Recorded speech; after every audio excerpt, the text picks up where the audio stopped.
Imagine this. You wake up, phone buzzes, a message from your bank. EMI deducted successfully. You haven't earned anything yet today, but you've already paid. That single message is the quiet heartbeat of a system trapping millions, and almost nobody talks about it. Because EMIs don't look dangerous, they look responsible, they look adult. Pay monthly, own today, worry later. And later is exactly where the problem lives. Right now, across cities and small towns, people aren't broke because they're reckless. They're broke because their future income is already sold. Cars, phones, bikes, homes, education, life on installments. And the timing couldn't be worse. Inflation is sticky. Jobs are unstable. Incomes are flat. But EMIs, they're permanent. That's why this topic matters right now. Because EMIs were designed for a stable world. We're living in an unstable one. Let's slow this down and see how the trap actually works. Without finance jargon, without lectures.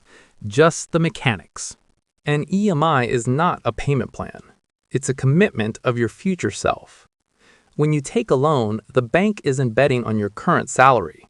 They're betting on your next 36, 60, sometimes 240 months. They assume consistency. Your life doesn't.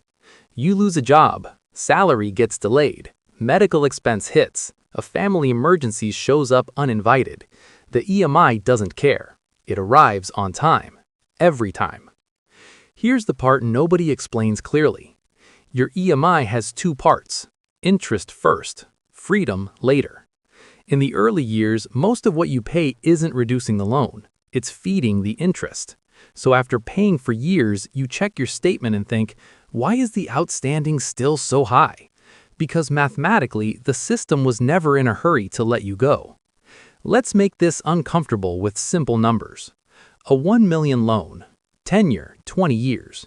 Interest sounds reasonable. You'll often end up paying almost double over time. Not because you're bad with money, but because time is expensive when borrowed, and banks sell time. Now add modern life to this equation. You're not taking one EMI, you're stacking them. Phone EMI, bike EMI, personal loan EMI, credit card conversion EMI. Each one small, each one manageable.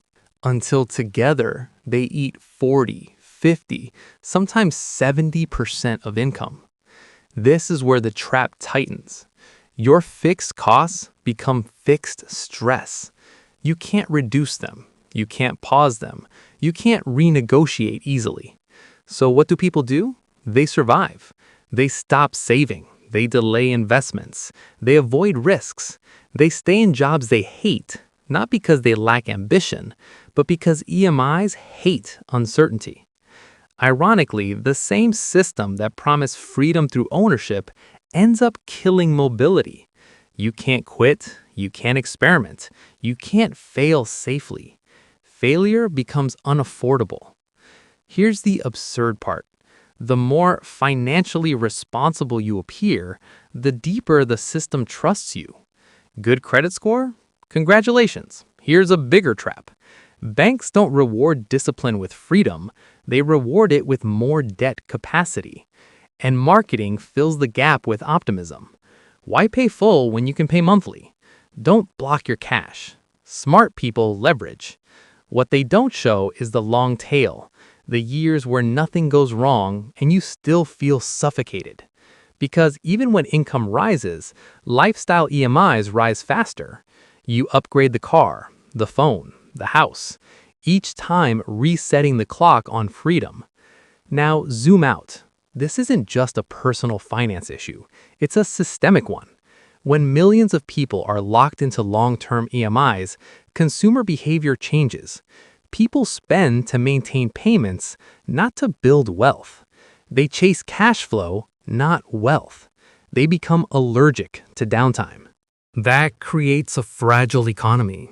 One shock, layoffs, rate hikes, medical crises, and default spike. We've seen this movie before, globally, repeatedly. The scary part isn't that EMIs exist, it's that they've become the default way to live. Not a tool, a lifestyle. And lifestyles don't come with exit strategies. No one tells you how long it takes to feel light again after the last EMI. No one talks about the psychological relief of income that's actually yours. Because that feeling doesn't sell loans.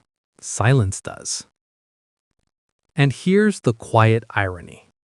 The system isn't evil, it's efficient. It works perfectly for predictable humans and unpredictable lives, which is almost no one.